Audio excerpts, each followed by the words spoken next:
Assalamualaikum warahmatullahi wabarakatuh. Alhamdulillahi wa kafa, wassalatu wassalamu ala nabiyihil mustafa wa ala alihi wa ashabihi ahli sidki wal wafa. Nahmaduhu subhanahu ala jazili in'amihi haqqa hamdih, wa nashkuruhu subhanahu ala ghazili fadlihi haqqa syukrih. Subhanaka la ilma lana illa ma 'allamtana innaka antal alimul hakim. Allahumma anfa'na bima 'allamtana wa 'allimna ma yanfa'una wa barik lana fi ma 'allamtana wa zidna ilman. Allahumma la sahla illa ma ja'altahu sahla wa anta taj'alul hazna idza syi'ta sahla. Hadirin, alhamdulillah, ikhwani wa akhwati, bapak dan ibu, rekan-rekan yang dirahmati oleh Allah, pada kesempatan hari ini Allah kumpulkan kita dalam keadaan sehat walafiat setelah berapa lama tidak mengadakan kajian taklim di masjid yang barokah ini, ya. Mudah-mudahan sejak hari ini kita bisa lebih baik, bisa lebih memakmurkan masjid, ya, segera bisa juga dirapatkan safnya, bisa lagi memakmurkan dengan berbagai macam kegiatan-kegiatan ibadah, sehingga ruh kita dihidupkan, jiwa kita dihidupkan dengan cahaya-cahaya iman, dengan cahaya-cahaya Al-Quran, dengan majlis-majlis ilmu, ya. Karena sebagaimana badan, kata Syekhul Islam Ibn Taimiyah, badan kita butuh makan, butuh minum. Wan nafsu ahwaju, ya, wan nafs ahwaju ila ma jaa bihillah wa rasuluh minal badan ila ta'am wa syarab. Bahwa jiwa kita, hati kita lebih membutuhkan terhadap santapan-santapan yang datang dari Allah dan Rasulnya dalam bentuk nasihat, dalam bentuk ayat, Quran, hadis, daripada badan fisik kita kepada ta'am wa syarab, kepada makanan dan minuman. Kenapa? Karena badan tidak makan, tidak minum, paling buruk sakit, mati, selesai. Toh badan akan kembali dari tanah, kembali ke tanah, dimakan oleh cacing. Adapun nafs, qalbu, jiwa kita, kalau tidak dapat santapan, tidak dapat siraman, dia akan kering, dia akan mati.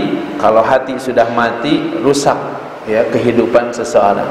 Tidak lagi mengerti halal haram, tidak lagi faham benar salah, tidak ada lagi motivasi untuk beribadah, tidak ada lagi rasa takut kepada Allah Subhanahu wa taala. Maka yang rusak adalah dua kehidupan, kehidupan di dunia dan kehidupan di akhirat. Maka di sini penting kita untuk banyak ketemu orang-orang soleh, ketemu dalam majlis ilmu, saling memberikan nasihat, ya, wa dzakir fa inna dzikra tanfa'ul mu'minin, ya, dan berikanlah peringatan, kata Allah, karena peringatan itu bermanfaat bagi orang-orang yang beriman, ya. Siapapun butuh nasihat, butuh peringatan, butuh pengingat, butuh reminder, ya.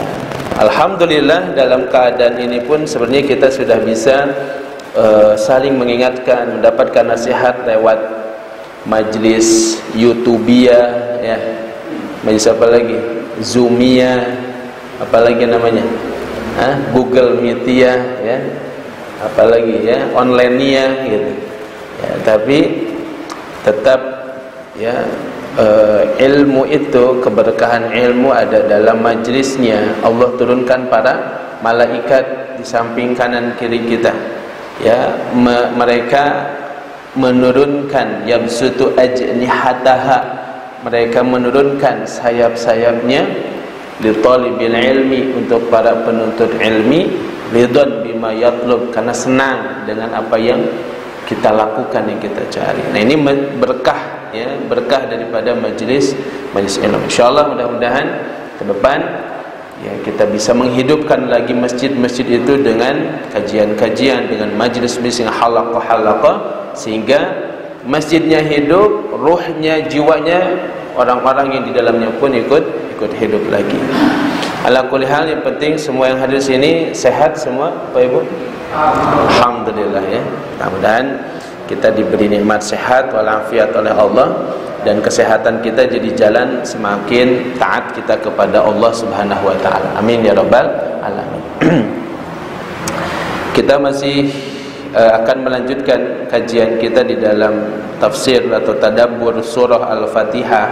Dan dalam surat Al-Fatihah yang kita suka baca, selalu dibaca, bahkan tidak sah solatnya kalau kita tidak baca surat Al-Fatihah. Dan kita mendapatkan banyak sekali fawaid atau faidah daripada surat Al-Fatihah. Kita masuk di surat yang atau di ayat yang ke-6 ya, dan ke-7 insyaallah akan jadi pembahasan kita, mengingatkan pembahasan juga yang sebelumnya, bahwa setiap hari kita minta hidayah sama Allah, dan hidayah yang diminta oleh kita itu bukan hanya satu jenis, tapi 3 jenis sebagaimana yang disebutkan oleh para mufassir. Satu, hidayah apa, masih ingat? Hidayatul irsyad ya, kita minta hidayatul irsyad. Hidayatul irsyad itu minta petunjuk supaya makin ngerti mana halal, mana haram, mana yang benar, mana yang salah, mana yang harus diikuti, mana yang harus ditinggalkan.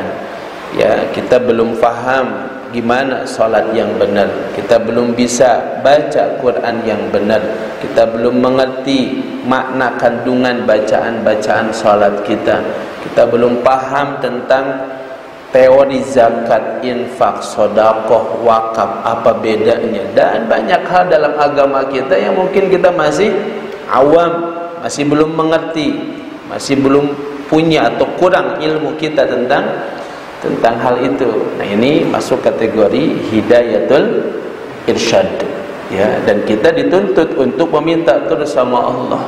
Dalam bentuk yang lain Allah perintahkan kita, wa qul rabbi zidni ilman ya. Allah perintahkan kita qul, apa artinya qul?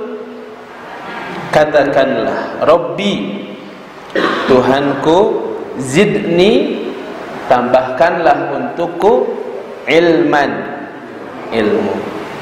Jadi enggak disuruh rabbi zidni malan ya, tidak disuruh minta tambahan harta.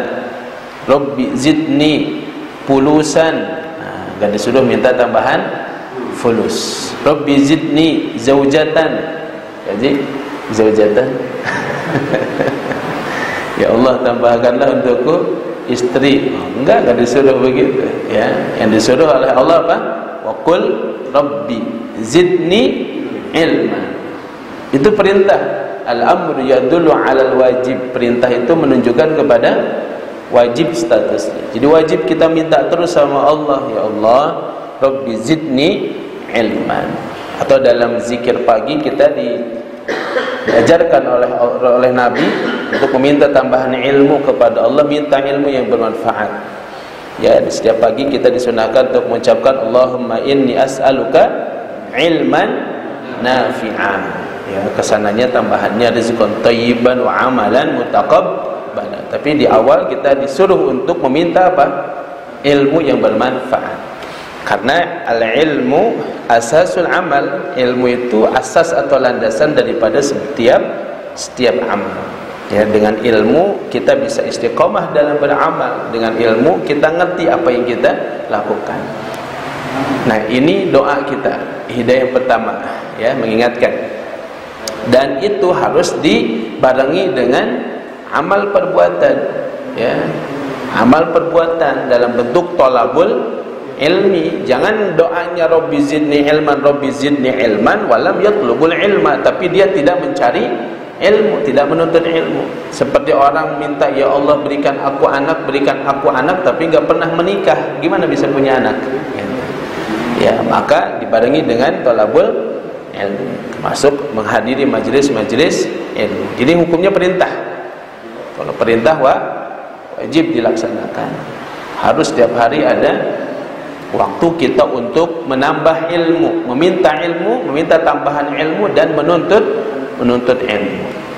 Yang kedua, hidayah yang dimaksud adalah hidayatut, masih ingat? Hidayah apa?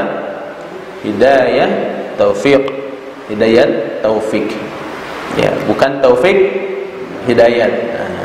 Itu kebalik, yang namanya taufik hidayat diganti jadi hidayat taufik. Gitu. Ya, artinya hidayah dalam bentuk taufik. Taufik itu apa? Taufik itu Allah berikan ya apa yang kita minta. Ya, kita minta ilmu, kita minta kefahaman, Allah berikan taufik.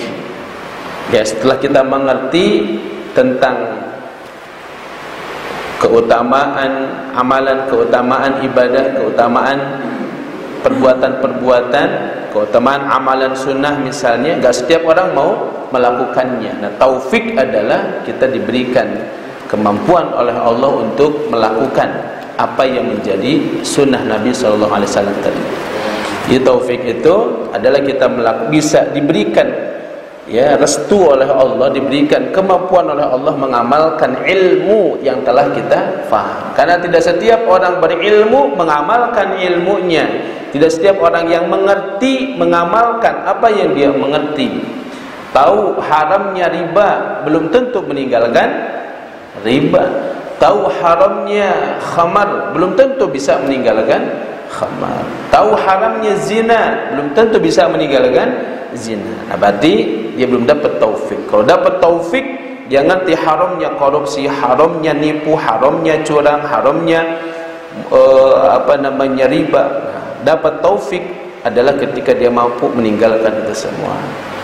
Ya, mengerti wajibnya salat, belum tentu dia mau salat. Ya, masih banyak orang yang tahu wajibnya salat tapi tidak mau salat. Berarti dia belum dapat taufik.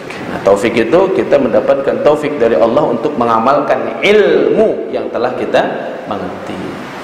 Tapi yang ketiga, ya, kalau tadi dikatakan yang pertama ilmu, mengerti, ya, punya petunjuk, tahu halal haram, lalu dapat taufik untuk mengamalkan perintah, ya, menjauhi larangan. Nah, tidak setiap orang bisa istiqamah, ya.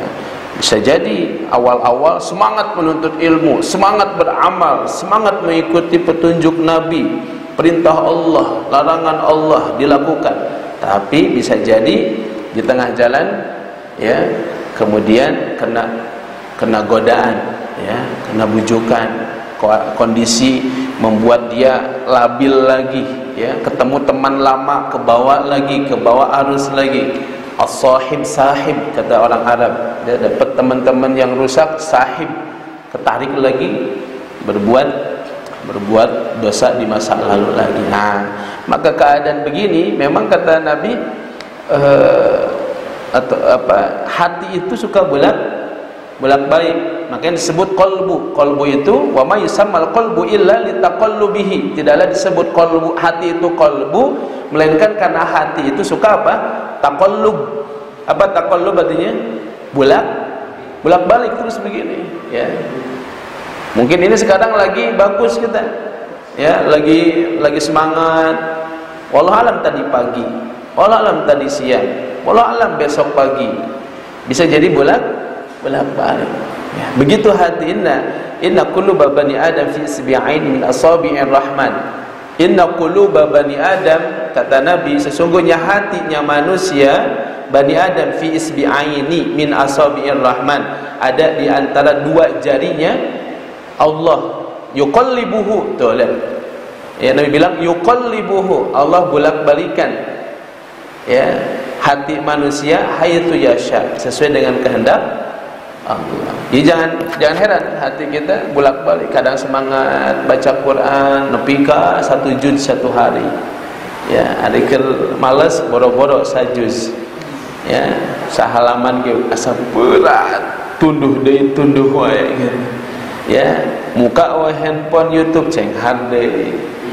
Ya, dialih-alihkan lagi ke Quran, karek muka wae deui gitu. Allah Akbar. untuk kondisi hati gitu. Ya, nonton YouTube bisa sampai berjam-jam, terkarasa ya Allah jam 11 malam, jam 12 malam baca Quran boro-boro. Nah, ada masa gitu ya. Tapi ada masa syirah, masa semangat. Wah, semangat ibadah, semangat sedekah hari Jumatnya. Wah, jor-joran ya, sedekah, infak, wakaf. Ya. Kalau lagi bagus tuh hatinya lagi. Nah, kalau lagi itu emang sekalian gitu. Tapi kalau lagi turun, boro-boro ya, boro-boro infak, sedekah, wakaf. Ya, pas kalau maju kenceleng Jumat ke murudul uang anu berem anu biru terjadi gitu kan. Cari nu warna abu-abu. Ya, itulah keimanan yang abu-abu gitu ya. Kalau lagi bakhilnya ada gitu. Nah, makanya penting ada wadzakir. Perlu ada yang ngasih peringatan.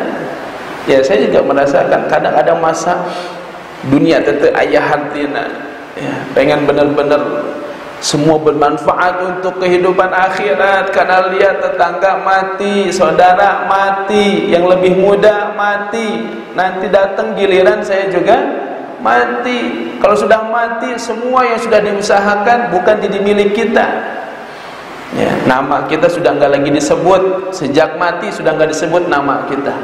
Mana mayitnya tuh udah enggak disebut. Mana Al-Ustadz Al-Mukarram Ali Angga begitu ya, mana mayitnya, mana jenazahnya, masukkan jenazahnya, udah enggak ada lagi nama kita disebut. Nah, naikkan iman, naik lagi, hati on lagi ya, dikasih tahu, diberikan peringatan. Kita perlu untuk mendapatkan peringatan, dapatkan nasihat. Nah, maka permintaan kita yang ketiga dalam hidayah itu adalah hidayatus sabat ya, as-sabat ya, at-tatsbit. As-sabat itu apa? Teguh di atas jalan yang lurus, teguh di atas siratal mustaqim ya, alias tadi istiqamah ya, istiqamah itu terus teguh pendirian di atas kebenaran. Istiqomah baik dalam melakukan perintah maupun meninggalkan larangan. Karena bisa jadi istiqomah dalam melakukan perintah agama, istiqomah melaksanakan perintah-perintah Allah dan Rasul, tapi juga masih melakukan perbuatan maksiat. Salat lakukan ya, bahkan 5 waktu tepat waktu, berjamaah ya, bahkan duha, tahajud, istiqomah, sedekah, tapi masih riba. Berarti belum istiqomah meninggalkan yang haram, masih suka nipu kalau jualan atau pakai gharar dalam jual beli ya, atau masih pakai unsur-unsur suap menyuap di dalam transaksi. Jadi istiqamah di satu sisi tapi belum istiqamah di sisi yang lain. Istiqamah fil awamir walam yastaqim fil nawahi ya, dalam perintah-perintah mau dia laksanakan, tapi giliran larangan-larangan masih ini enggak bisa. Istiqamah itu melaksanakan perintah Allah dan meninggalkan semua yang dilarang oleh Allah Subhanahu wa taala. Nah, maka Nabi bilang ya, kalau hati manusia ada di antara 2 jari Ar-Rahman yang selalu kita bolak-balik, maka kita wajib minta sama Allah ditasbit, diteguhkan hati kita agar senantiasa ada di atas agama Allah ya, supaya istiqomah ya, itulah doa yang kita sering baca, Allahumma ya muqallibal qulub tsabbit qalbi ala dinika. Apa artinya? Allahumma ya Allah, ya muqallibal qulub, wahai yang membolak-balikan. Jadi ingat, hati manusia ada dalam genggaman siapa? Allah. Ini bisa kita soleh, Pak, bisa sholat berjamaah karena Allah yang menggenggam dan mengantarkan kita ke sini. Maka betul-betul kita bergantung sama Allah. Di awal itu sudah bahas, iyyaka na'budu wa iyyaka nasta'in. Ibadah kita itu karena ada isti'anah kita, karena kita ditolong sama siapa? Sama Allah. Digerakkan hati kita ke masjid, salat ngaji, duduk, itu Allah yang menggerakkan hati kita. Ya, karena bisa jadi ya, hati kita ingin yang lain. Ya, nah maka kita minta sama Allah, tsabbit qalbi, teguhkan hati ini ya Allah. Teguhkan, kokohkan, kuatkan hati ini ya Allah. Ya, karena memang berat ujiannya, berat ujian kita. Ya, wa ya musarrifal qulub, sarrif qalbi ala ta'atik. Dalam riwayat yang lain, wahai zat yang maha memalingkan hati, palingkan hatiku selalu ada di atas ketaatan kepadamu. Ya, jadi, nah maka itu doanya. Lalu jalan-jalan untuk tercapainya doa, ya tadi kumpul dengan kawan-kawan yang saleh, kumpul di majlis-majlis ilmu, halaqah-halaqah ilmu. Karena tadi ya, kalau kita melihat, mendengar sesuatu yang buruk bisa mempengaruhi iman kita, turun lagi. Ya, sepanjang hari ngomong dunia terus, prospek bisnis, keuntungan terus. Ya, akhirnya apa? Akhiratnya mulai agak kurang lagi. Nah, perlu diseimbangkan. Ya, perlu diseimbangkan. Kenapa hati kita ya, kadang naik, kadang turun, kadang naik, kadang turun. Ayo kadang turun, kadang nyungsep aya. Pas nyungsep naik rada repot ya. Naik tadi rada sebetah teuing ya. Ya, aduh besar keheula ya. Ada yang begitu. Asalnya rajin ngaji setiap hari dengan saya gitu. Mulai 2 hari sekali. Mulai 3 hari sekali gitu. Kenapa? Awalnya mah wah mau anu ngahalangan pokoknya. Yang nuntaskeun kitab ieu, belajar kitab fikih, kitab akidah, kitab ini. Sehari malah kuat sabulan kayak itu nak mulai 2 hari, 3 hari, 4 hari sekali, seminggu sekali, 2 minggu sekali, sebulan sekali. Wallahu a'lam setelahnya. Wassalamualaikum. Katanya hayu atuh gitu kan. Ya Ustaz, wah banyak alasan. Nah, makanya itulah yang disebut dengan istiqomah. Ya, oleh karena itu hadirin Allah SWT saat minta ihdinas siratal mustaqim, minta yang 3 tadi itu, irsyad, taufik dan as-sabat. Ya, as-sabat. Orang kalau sudah sabat itu yang disebut dalam Quran surat Ibrahim ayat 25-26 atau 26. Yuthabbitullahu alladhina amanu bil qawli tsabiti fil hayatid dunya wa fil akhirah. Allah teguhkan hati, yuthabbitullah, Allah itu yang meneguhkan. Ingat, bukan karena kita pintar, kita rajin, kita bukan. Allah yang ngasih kita teguh hati sehingga kita bisa istiqomah ibadah, istiqomah beramal soleh, istiqomah meninggalkan maksiat. Yuthabbitullahu alladhina amanu bil qawli tsabiti fil hayati dunya wa fil akhirah. Nah, di dunia kita bisa istiqomah, bisa sabat, tidak tergoda ya oleh bujukan rayuan syaitan. Maka nanti ketika di alam barzakh Allah membuat kita sabat lagi, membuat kita teguh lagi. Kan Nabi bilang ketika seseorang sudah dimasukkan ke liang lahat, sudah dikubur, apa Nabi bilang? Ya, is'alus sabata li akhikum fa innahu al-ana yus'al. Mintalah as-sabat, keteguhan hati untuk saudaramu karena sekarang dia sedang ditanya oleh malaikat. Man rabbuka, ma dinuka, manir rajul alladhi bu'isa fika. 3 pertanyaan. Ya. Hafal sih hafal, tapi mungkin di situ pas di alam barzakh ngadadak amnesia gitu. Ya. La adri yaqulu kadza fa aqulu kadza. Itu kata Nabi. Ya, banyak orang-orang yang kemudian menjawab begitu. Oh, aku tidak tahu. Orang menjawab itu ini, aku pun menjawab itu ini. Fadarabahul malaika. Maka malaikat kemudian memukulnya dengan dorbatan, dengan pukulan yang membuat semua makhluk bisa mendengar kecuali manusia dan jin. Teriakan itu didengar oleh semua, tapi enggak didengar oleh manusia dan jin. Nah, makanya kita perlu sabar. Sabar itu sahabat aja. Sahabat Nabi, ketika Nabi cerita, nanti yang nanyain kalian itu malaikat. ciri-cirinya disebutkan, matanya menyala, lidahnya menjulurkan jilatan api, ya, suaranya menggelegar, bawa gegedir lagi pikasinya. Nah, sahabat bilang, ya Rasul, kalau yang nanyanya begitu, walaupun kita bisa jawab, sigana ada gemper, oke, gitu. Ya, coba kalau kita ujian ditanya ku guruna model gitu, ya, siap pecut bari lamun salah deh. Kan kata Nabi, ya, Nabi membacakan surat Ibrahim tadi, tenang, orang mukmin dibuat teguh hatinya, ya.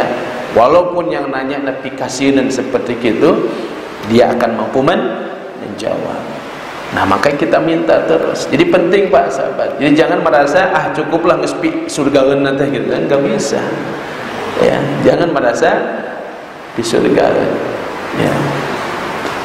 Innamal hayya yukhsha minal fitan. Sesungguhnya yang masih hidup masih kemungkinan terkena fitnah. Ya, yang masih hidup, kita masih hidup, masih kemungkinan terkena fitnah. Fitnah bisa fitnah syahwat, ya, syahwat macam-macam, syahwat keinginan syahwat, syahwat lawan jenis, syahwat harta, syahwat kekayaan, syahwat popularitas, syahwat macam-macam. Atau syubhat, ya, kerancuan-kerancuan pikiran yang merusak kita. Tiba-tiba ya sudah tua, tiba-tiba robah keyakinan bahwa jilbab tidak wajib, bisa. Itu bisa gara-gara nyetel video misalnya si beliau lagi gitu kan. Ya, senang dengerin itu di usianya padahal sudah 60 70, robah karena syubhat. Akhirnya bisa jadi bahkan enggak yakin dengan agama sendiri, bisa. Nah, innamal hayy yukhsha minal fitan. Orang yang masih hidup masih bisa terkena apa? Fitnah. Makanya minta terus, ya muqallibal qulub tsabbit qalbi ala dinik. Nah, kemudian hadirin dirahmati oleh Allah, hidayah itu ya Allah berikan, ya, seperti wifi lah, ya, ada wifi kan sekarang mah kita bisa ngelakuin wifi. Nah, kemudian handphone tuh masing-masing bisa menangkap sinyal itu beda-beda, ya, tergantung apanya, jenis handphone gitu ya, jenis handphonenya. Handphone jadul lemot gitu ya, misalnya nangkepnya, ada yang cepat nangkepnya.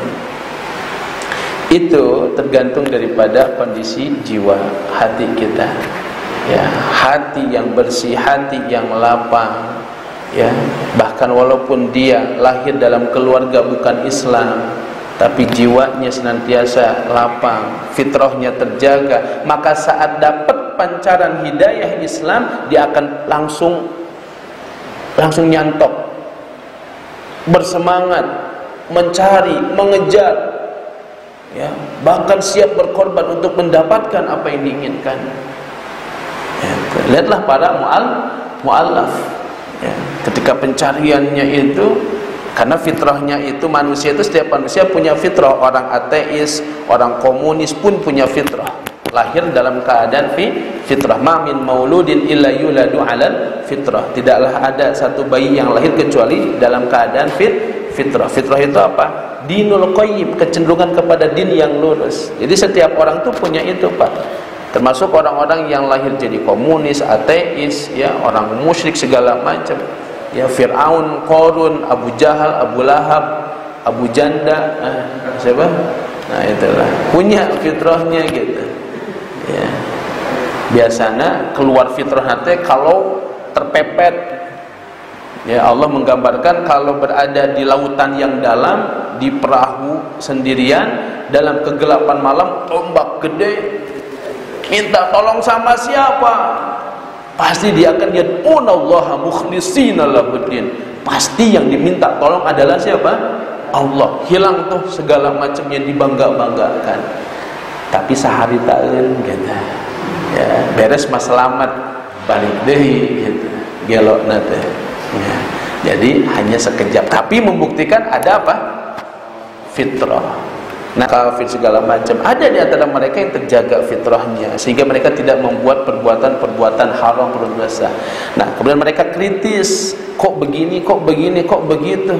Kayaknya enggak begini deh, enggak logis, enggak masuk akal. Akhirnya ada Islam. Ini nih agama yang hak. Dia itu mencari kita. Nah, ini fitrah.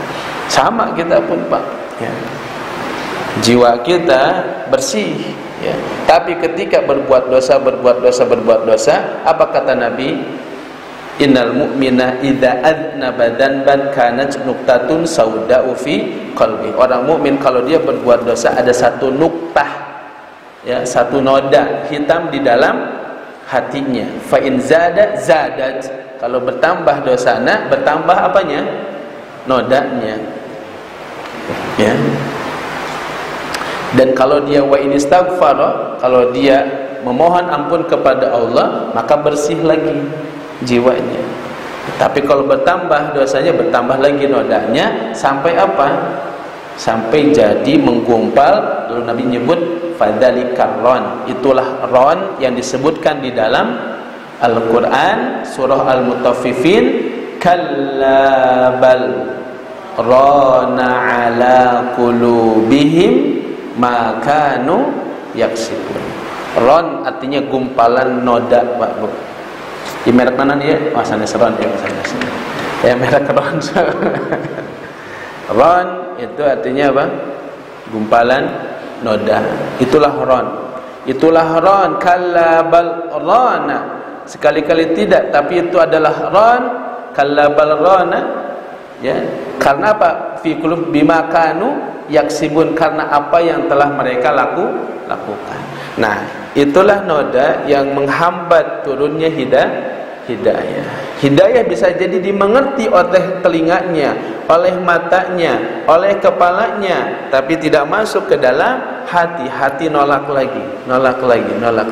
Maka tidak menjadi hidayah. Bisa jadi dia pintar, kata Syekhul Islam, utu zaka'a walam yu'tu zaka'a. Diberikan kecerdasan, pintar, bisa jadi hafal Quran. Maka jangan salah, banyak misionaris yang hafal Quran, hafal hadis banyak. Tapi walam yu'tu zaka'a, tapi tidak diberikan kebersihan jiwa. Akhirnya apa? Tidak jadi hidayah, semua yang gumpal di kepala itu. Maka kalau ada fenomena ustadz atau orang tokoh yang tapi menyesatkan, itu kategorinya utu zaka'a, diberikan kecerdasan, walam yu'tu zaka'a, tapi tidak ada zakat, tidak ada kesucian hati, kebersihan hati. Nah, maka untuk bisa menangkap hidayah itu, ya, perlu kebersihan jiwa, kebersihan hati kita harus terus dibersihkan. Makanya Allah mengatakan wa nafsi wa ma sawaha fa alhamaha fujuraha wa taqwaha qad aflaha man zakkaha wa qad khaba man dassaha. Jiwa, ya, itu ada dua kecenderungan, fujur dan takwa. Qad aflaha, beruntung. Siapa yang beruntung? Man zakkaha, yang mampu membersihkan jiwanya. Siapa yang rugi? Yang mengotori jiwanya. Nah, kenapa beruntung? Karena jiwa yang bersih, dia mampu klop dengan hidayah tadi, cepat dia nangkepnya, cepat, ya. Bilal walaupun enggak terkenal lulusan akademisi, enggak, tapi jiwanya bersih, bening. Maka ketika datang Islam langsung nyantok, Pak, dan kuat lagi mempertahankan agamanya, siap rela ditindih, disiksa. Bahkan saat disaksikan kan penyiksaan Bilal itu oleh orang-orang Quraisy, komentarnya Amr bin As sama Khalid bin Walid yang waktu itu masih kafir apa? Ini kita nggak tahu siapa yang kecapean, Bilal apa yang nyiksanya, gitu. Ya, kenapa? Bilal nggak keluar ucapan kecuali satu, apa? Ahadun, ahad, ahadun, ahad. Apa artinya ahad? Maha Esa. Konon kata ulama, memang segitu-gitunya yang dihafal oleh Bilal. Bilal maunya baca kul huwallahu ahad, tapi nu hafalna apa? Ahad. Jadi keluar teh ahadun, ahad, ahad, ahad, itu jadi keluar. Tapi modal ilmu yang sedikit itu jadi hidayah, jadi cahaya. Kenapa? Karena ditangkap oleh jiwa yang bersih. Ini dulu karena sudah masuk adzan, mungkin kita tambahkan. Barakallahu fikum. Baik. Kita lanjutkan sedikit lagi, mudah-mudahan bisa melengkapi dari pembahasan tadi. Hadirin yang dirahmati Allah, kalau kita lihat kenapa ada orang-orang yang tidak mau menerima hidayah, bukan hanya susah menerima hidayah, tapi dia tidak mau menerima hidayah, tidak mau dinasehati, tidak mau mendengarkan peringatan. Dan ini juga bisa terjadi kepada kita, ya. Kalau sebab-sebab ini ada pada kita, kita tidak mau menerima hidayah. Yang paling pertama disebutkan juga oleh Ibnu Qayyim al-Jauziyah dalam kitabnya Hidayatul Hayara, bahwa unsur yang paling membuat seseorang tidak bisa menerima hidayah adalah al-jahlu, kebodohan. Ya, kebodohan itu sendiri yang membuat dia tidak mau menerima hidayah.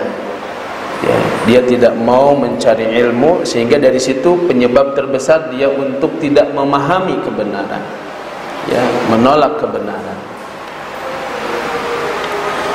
Nah, maka disinilah jalan untuk mendapatkan hidayah adalah thalabul ilmi. Ya, makanya Nabi SAW sampai menyebutkan dalam banyak hadis, saya kumpulkan lebih dari belasan hadis menunjukkan tentang pentingnya menuntut ilmu, wajibnya menuntut ilmu. Karena dari ilmu inilah kita bisa memperkuat iman, kita bisa menangkap hidayah. Yang kedua adalah hubbud dunya, ada kepentingan-kepentingan dunia. Ya, kepentingan-kepentingan dunia ini membuat sebagian banyak orang kemudian menolak untuk menerima hidayah.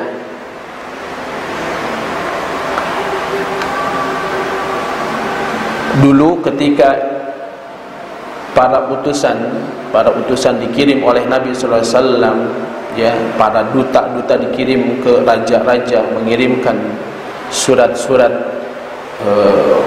dakwah Nabi sallallahu alaihi wasallam, di antaranya juga sampai ke Heraklius. Heraklius ini kebetulan ketemu dengan Abu Sufyan, menanyakan tentang siapa Muhammad, benarkah dia nabi. Dan Heraklius tahu betul tentang apa? Tentang nabi yang terakhir yang akan diutus. Maka ditanya percis kepada Abu Sufyan berbagai macam pertanyaan. Apakah dia seorang yang yatim? Betul, dia lahir dalam keadaan yatim. Apakah pengikutnya makin berkurang atau bertambah? Pengikutnya malah makin bertambah. Apakah pengikutnya dari kalangan para bangsawan atau orang-orang biasa, bahkan datang dari orang-orang biasa, orang-orang rendahan? Pertanyaannya detail karena tahu dalam kitab yang disebutkan dalam kitab Taurat atau dalam kitab Injil sudah ada berita-berita tentang nabi yang terakhir. Akhirnya kalaulah benar semua yang kau katakan itu, maka tidak salah lagi bahwa dia adalah nabi. Tapi Heraklius enggak mau masuk. Kenapa? Takut rakyatnya, pengikutnya akan meninggalkan dirinya. Nah, ada hubbud dunya, hubbur riasah, ada keinginan, kecintaan kepada kedudukan segala macam.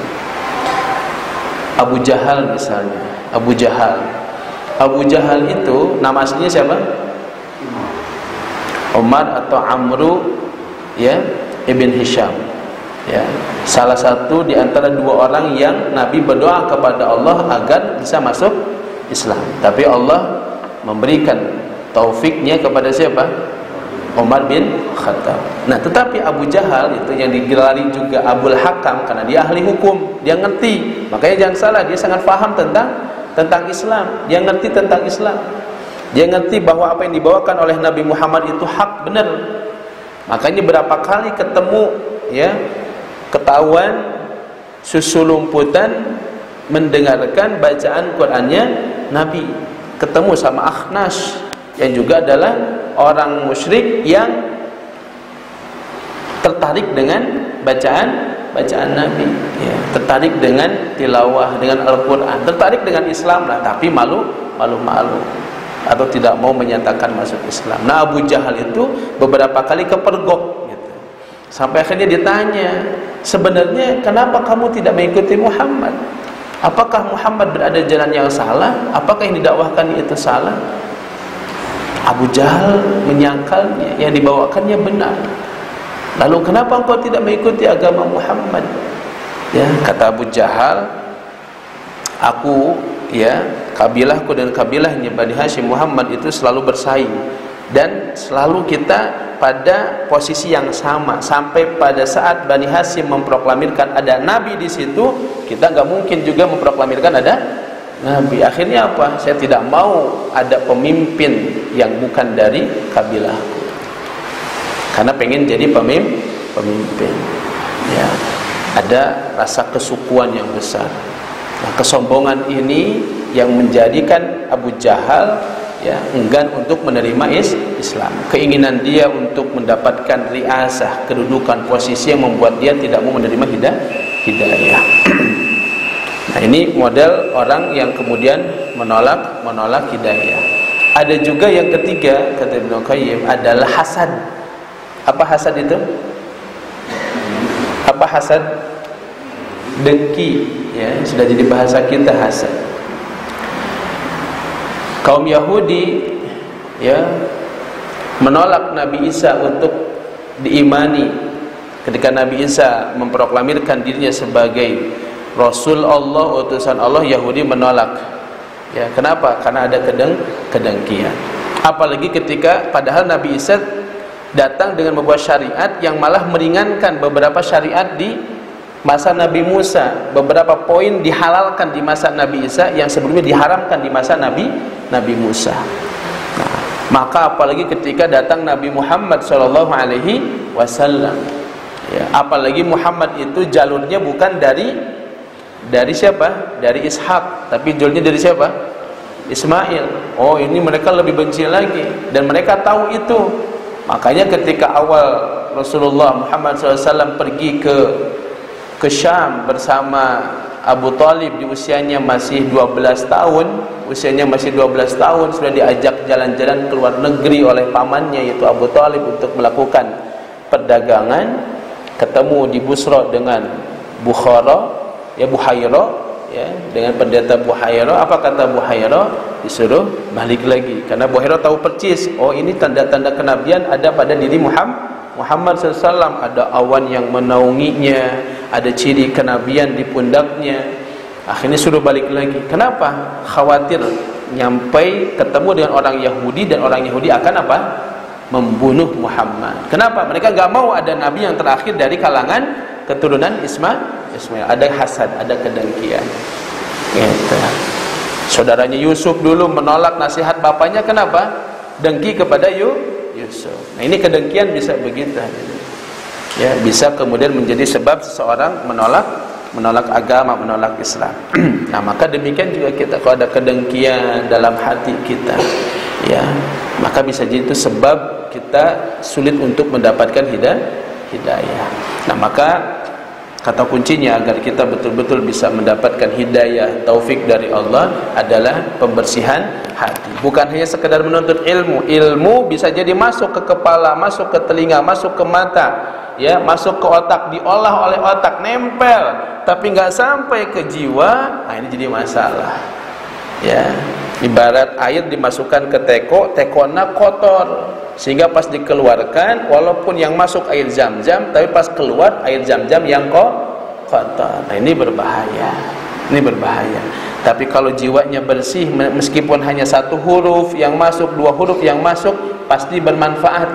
Ilmunya diamalkan, hidupnya bermanfaat dia untuk orang lain, dirasakan manfaatnya untuk orang lain. Nah, mudah-mudahan kita bisa membersihkan jiwa kita menjadi jiwa yang zakiyah, yang bersih, yang suci, sehingga bisa menangkap hidayah, menangkap nasihat, dan mengamalkannya.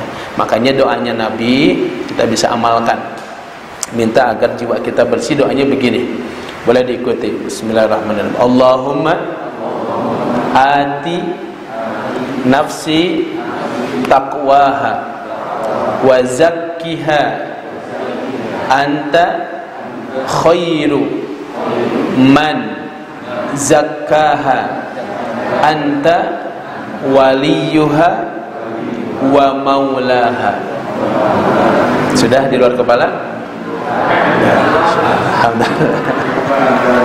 Minta sama Allah, ati nafsi, ya Allah, berikan kepada jiwa saya takwaha, ketakwaannya, wa zakkiha, dan sucikan dia, anta, engkaulah, khairu, sebaik-baik yang menzakkaha, yang bisa membersihkan jiwa saya. Allah yang membersihinnya tuh. Ya, Allah yang membersihkan jiwa kita, sehingga kalau bersih mudah kita menyerap ilmu dan hidayah, insya Allah. Ini saja yang bisa kita bahas pada kesempatan yang mulia ini. Semoga Allah limpahkan kita hidayatul irsyad, hidayatul taufik, dan as-sabat dalam kehidupan kita, bisa istiqomah sampai akhir hayat kita. Allah matikan kita dalam keadaan muslimin. Allah kumpulkan kita bersama ibadihi salihin. Amin ya rabbal alamin. Waffaqanallahu wa iyyakum ajma'in. Aqulu qouli hadza astaghfirullah li wa lakum. Wassalamualaikum warahmatullahi wabarakatuh.